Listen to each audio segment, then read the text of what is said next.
But because we have tended to see Islam as the enemy of the West, as an alien culture, society, and system of belief, we have tended to ignore or erase its great relevance to our own history. That's what the book bans and the CRT ban and all that stuff, that's what that's actually about. Right? There is a real effort to make sure that history is not taught.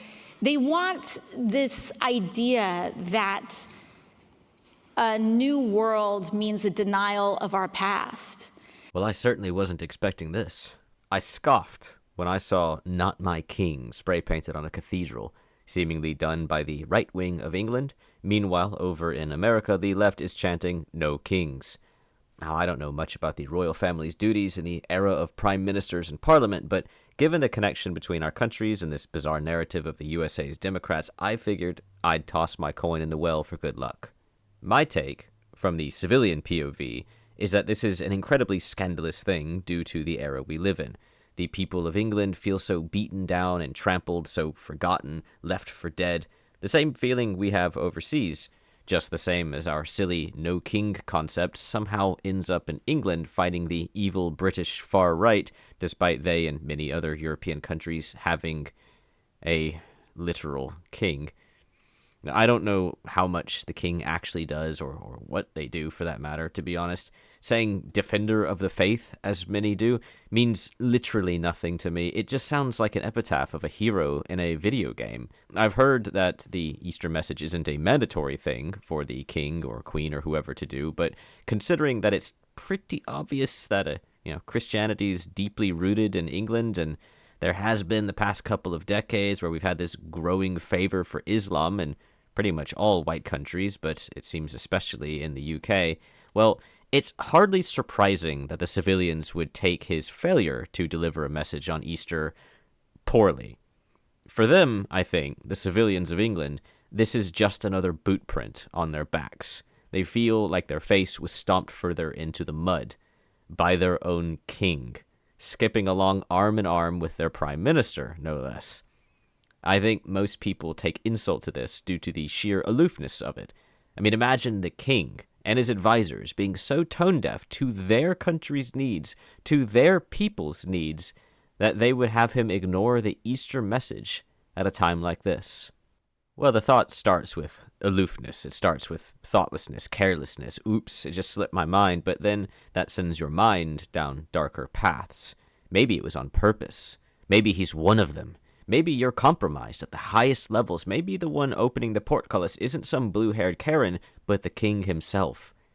Many are accusing King Charles of being a Muslim now, often with very coarse language, though I have no idea if he actually deserved it. As for my part, I saw a very old recording of the king speaking on the subject of Islam, and it came across to me as someone trying to broker a peace between warring tribes. Like someone trying to convince you that not all of them throw bombs and fly planes into buildings, therefore they aren't all bad. And actually, there's a lot to be learned from them.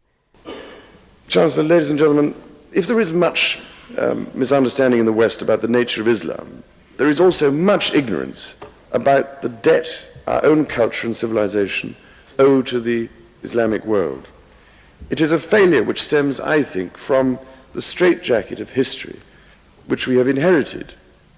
The medieval Islamic world, from Central Asia to the shores of the Atlantic, was a world where scholars and men of learning flourished.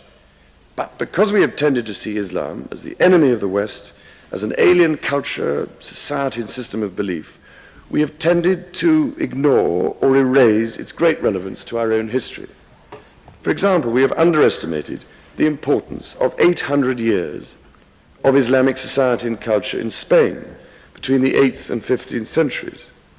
The contribution of Muslim Spain to the preservation of classical learning during the Dark Ages and to the first flowerings of the Renaissance has long been recognized. But Islamic Spain was much more than a mere larder where Hellenistic knowledge was kept for later consumption by the emerging modern Western world. Not only did Muslim Spain gather and preserve the intellectual content of ancient Greek and Roman civilization, it also interpreted and expanded upon that civilization and and made a vital contribution of its own in so many fields of human endeavor, in science, astronomy, mathematics, algebra, itself an Arabic word, law, history, medicine, pharmacology, optics, agriculture, architecture, theology, music. Averroes and Avenzoar, like their counterparts Avicenna and Rhazes in the East, contributed to the study and practice of medicine in ways from which Europe benefited for centuries afterwards. Islam nurtured and preserved the quest for learning. In the words of the tradition, the ink of the scholar is more sacred than the blood of the martyr. Cordoba in the 10th century was by far the most civilized city of Europe.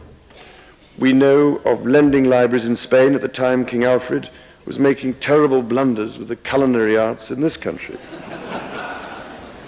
I never thought they were all bad, but you see, I'm worried about the ones wearing bomb vests. Deeply so. I'm worried that any or every country in the world has a mass murderer, or many, waiting for the call to arms. I think from Charles's point of view, it's probably just political nonsense, but from my point of view, the people of currently Islamic countries are still people, even without Islam, just as the British are still British, even without Christianity. And right now, a very large amount of them, to my understanding, are atheists. They didn't stop being British when they became atheists. The question is where that foundation leads people. And if it leads you to turning around, bending over, and spreading your butt cheeks for the other party, you're only proving that you're weak. I think he sees the accomplishments of Islam in a weird way. Because even saying that is sort of weird, isn't it? Islam isn't a person. It's not something that can move on its own.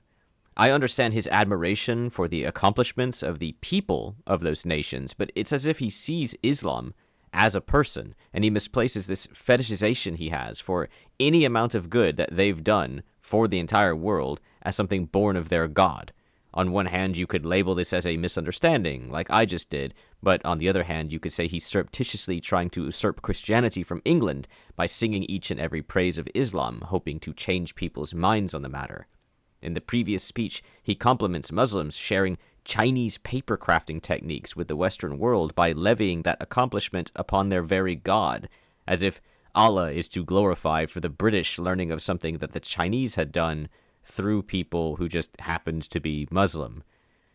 People make these comments about barbarians at the gates all the time in this speech about Christianity and Islam, but I don't think they legitimately mean that Muslims are imbeciles who don't understand medicine or technology. I think it's just a euphemism. So I see it incredibly weird that he would herald their cause simply because they don't literally walk around with torches burning everything they dislike. And him pointing out, even decades ago, that the West actively shunned the Islamic world might suggest more clearly his feelings on the current state of the West, of his own country. Of course, his reasoning is impossible to say for sure, but my guess is that he just doesn't want to see the flaws in his own country, as if he's still thinking his people need to be open and welcoming to everyone, because that's the British way or some such. This is a very common mentality for liberals, always thinking that they need to save the world. It blinds people, this thought that they can bring everyone together in one big happy family. There are many people who refuse to see the truth, and that is their weakness. In England, they are spray painting "Not My King" onto cathedrals. In the USA, they are chanting "No Kings" in the streets. We have no kings, of course, but what we do have is an enormous amount of people refusing the truth. They refuse to find a fault in those such as immigrant and Chinese-born Wu Yonxi of the Texas House of Representatives office, telling us that we being colored people, outnumber the oppressors, with the oppressors being the only one unnamed, white people. The day the Latino, African American, Asian, and other communities realize that they share the same oppressor is the day we start winning. Because we are the majority in this country now. We have the ability to take over this country and to do what is needed for everyone and to make things fair. They refuse to find fault in the American-born Alexandria Ocasio-Cortez, who role-plays as an immigrant despite her family being from Puerto Rico, of the New York House of Representatives, telling us that white culture, white American culture, is just imaginary. There's a very big difference between whiteness and national, like your actual culture, right? Whiteness is an imaginary thing. Being German is real. They refuse to see fault, from Kamala Harris all the way down to random white people in the streets, waving communist flags and glorifying Venezuela, Cuba, Iran, and China as they demand America to be destroyed, as Americans do that. Like I said, even across the pond, we feel the same. We feel the same as the UK does, as many people do over there, in Canada, in Australia as well, which is why our political talking points overlap so frequently. I mean, I don't even know what the hell your king does, but I'd bet money the reason you're angry, British people, isn't because of Islam or Christianity, but because you feel abandoned and betrayed. In America, this feeling is currently the inverse, with the people undermining the establishment and the government trying to keep the table from flipping. The future is going to be a bit messy for us, I fear. Anyway, thanks for watching, and if you enjoyed, please do the YouTube things.